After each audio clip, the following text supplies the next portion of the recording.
Welcome back, everyone. We've been getting more and more new Superman footage, Green Lantern stuff. James Gunn's building out his new DCU movie universe and TV shows of characters in the next couple big projects. It seems like everything is cooking pretty decently right now. But one of the linchpins of the DCU, because we're talking about general Justice League connected universe that he's building out here, is the plans for the new version of DCU Batman. He's already shown him off a couple times, talked at length about Superman and Batman team-ups, world's finest style. Probably one of the most surprising things was him posting those pictures with Zack Snyder while he was talking about a new Justice League movie. Zack Snyder isn't directing the next Justice League movie, he's just with James Gunn at DC because they're bros behind the scenes, like they're friends behind the scenes. Way back in the day, in the time before times, long before the DCEU, Henry Cavill, Superman, Ben Affleck, Batman, all of Zack Snyder's Justice League stuff, you might remember that James Gunn wrote Zack Snyder's Dawn of the Dead movie. That was like his first real big break before he did 300 and he started really blowing it up as a director in Hollywood. So they go way, way back, and it's now kind of ironic that James Gunn is the one to take over DC from Zack Snyder, like with his new DCU rebooted universe. How it has come full circle. But what's happened recently is what they're doing with the new DCU Batman and how that's changed since he first announced his DC Chapter 1 slate of movies and TV shows when they first announced the actual reboot itself. So we'll break it all down, because Batman, obviously like one of the biggest parts of this new DCU. So the next couple of years are basically going to decide the fate of DC movies once and for all. Definitely puts a lot of pressure on the Superman movie this year. Like a lot is riding on what's happening next. So if you're brand new to the channel, of course I'll do videos for everything. It'll either go totally fine or it could all go down in flames. Whatever winds up happening, we will do videos about it. We'll talk about it. But recently, a couple big things happened specifically with Batman. So James Gunn confirmed recently their plan currently, like he said, the plan right now, meaning that the plan could change, but he said that their plan right now is to leave Robert Pattinson and Matt Reeves' Batman movies as Elseworlds, not connected to the DCU Superman, other movies that he's working on, like the Green Lantern TV show. And they are planning, at least right now, to let Matt Reeves make a full trilogy of Batman movies. I think we all assumed that Matt Reeves was going to do a trilogy, but you just kind of wait to hear them actually say it out loud before you can confirm it. Interesting. Here's the thing, though, is Warner Brothers and DC's whole strategy with how they're dealing with all these different movie universes in the DCU that James Gunn is currently rebooting right now with the Superman movie. The last couple years you've watched as they've slowly canceled or ended all the Arrowverse TV shows like The Flash, other CW superhero shows. Superman and Lois is a good example too, because it just ended. Technically it was part of the Arrowverse, but they kind of treated it like it was its own thing in a separate universe. Basically them ending all the live-action TV shows and now starting brand new fresh with the live-action Green Lantern HBO TV series, like these big-budget HBO shows, the way that Marvel Studios did with the Disney Plus shows. The producers on the old DC TV shows, particularly the Superman and Lois people, said that one of the reasons why they made them end that TV show was because they didn't want multiple versions of live-action characters on screen at the same time, particularly the really big characters like Superman, because you have Tyler Hoechlin's Superman, but now you have David Corenswet Superman. Now, if you've been a longtime fan of DC TV shows, like you go back to Smallville back in the day, even shows before that too, they've kind of always treated Batman this way, where they don't let Batman be on TV and in the movies at the same time. Largely that goes back to Christopher Nolan. He says that he told the Warner Brothers leadership at the time, please do not let Batman be on TV. We don't want multiple versions of Batman while I'm working on my Christian Bale Batman movies. And they just let him do that. They're like, okay, you're Christopher Nolan, do whatever you want. Then we get to the more recent era in DC movies where you do have a couple live-action Batman running around, like the Flash movie with Michael Keaton and Ben Affleck at the same time. But that's because we're in the multiverse era, and now they're kind of moving past that. Like James Gunn already seems like he's moved past it with his reboot, and Marvel is in the middle of trying to move past that with Avengers, Doomsday, and Secret Wars soon.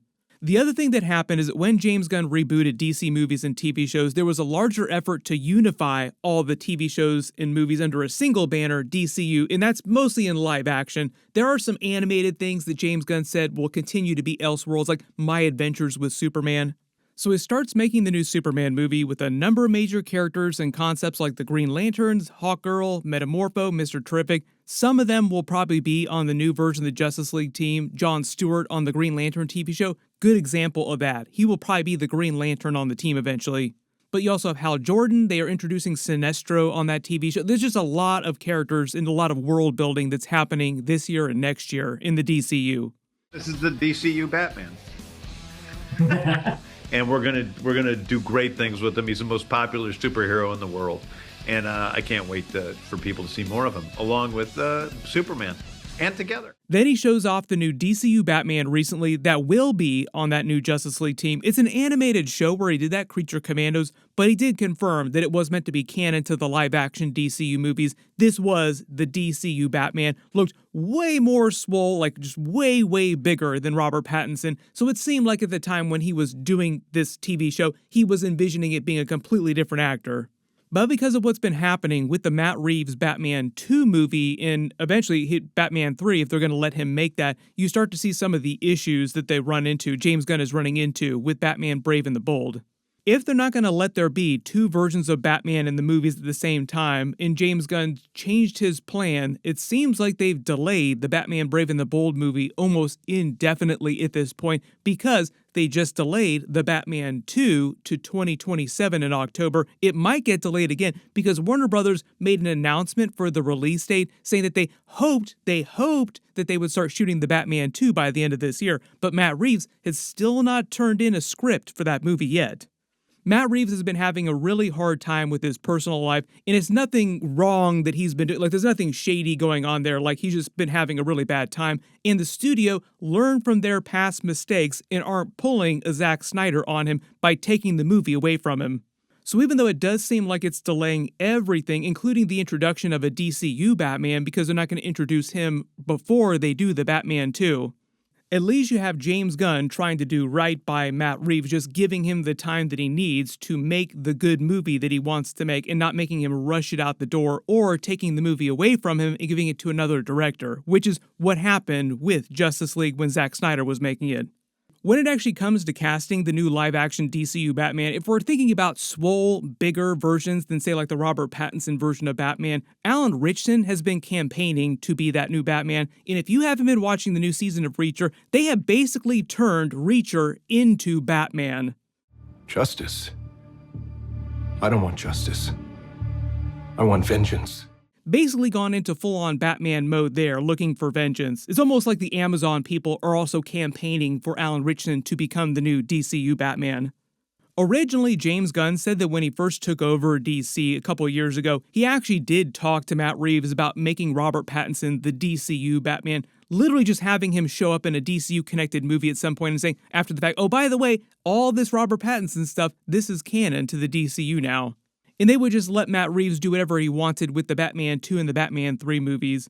But that would have meant them having to completely change the plans for the Batman Brave and the Bold movie with Damian Wayne in this older version of Batman that they wanted. Although at the rate they're going, technically Robert Pattinson would probably age up into this older Batman anyway.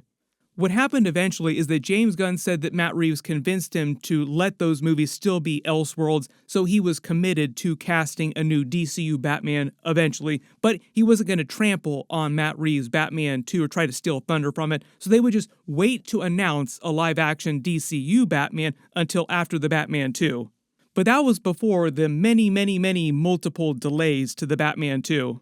Based on the timeline that James Gunn presented, he said that their next Justice League movie would be in about the next 5 years or so, which is a good amount of time to develop all the important characters you would need on that team.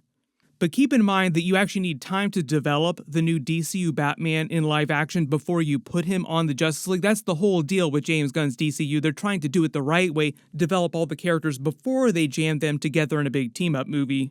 But if they're not going to try and release the Batman Brave and the Bold movie till well after, like a year or two after the Batman 2 movie comes out, and they keep delaying the Batman 2 to 2027, what if it gets delayed to 2028? You think about the math here, like do the math, we're probably not going to see that next Justice League movie till we're all in our 90s, old and gray with great-great-grandchildren.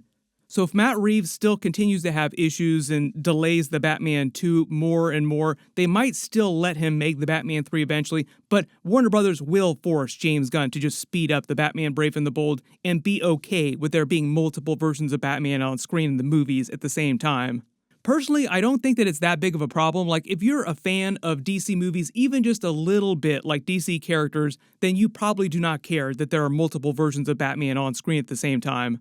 It's a great way to show that Batman does exist. He already exists in this universe. Just like when we come to the Superman movie, we see the Superman already exists. He's already known by the people in Metropolis. And so, yeah, he's, we don't need to hear the origin story again. But the way James Gunn has explained his plan for Batman in the next couple of years is just like what you saw in the Creature Commandos series when he debuted in animation. Like, you just saw him in the background, they didn't have to show you his face, so they didn't lock themselves down to a particular depiction or actor, like what the face actually looks like. They can cast whoever they want to down the road.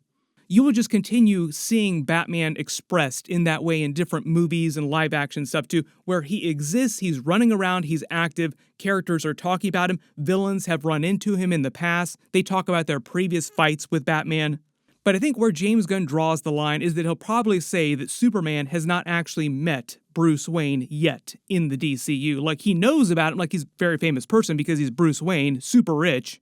And because he's Superman, super senses, he probably already knows that Bruce Wayne is Batman, but he's not personally met him yet. They would probably save that moment for a live-action movie at some point. But everyone, let me know in the comments below, who do you actually want them to cast for that new live-action Batman? There have been a couple good picks that I've seen people suggest so far. Like, it's still wide open skies, so we will see in the next couple years. But like I said, don't expect to hear about that until after the Batman 2 comes out in theaters. James Gunn has also been talking about some secret actors that he cast for the Superman movie. We don't know who they're playing, but they're supposedly playing big characters, so we'll find out about that pretty soon. I've already done a bunch of videos on the new Green Lantern series. Click here for the first look at that, and click here to learn about the new version of The Flash inside the DCU. Thank you so much for watching, and I'll see you guys in the next one.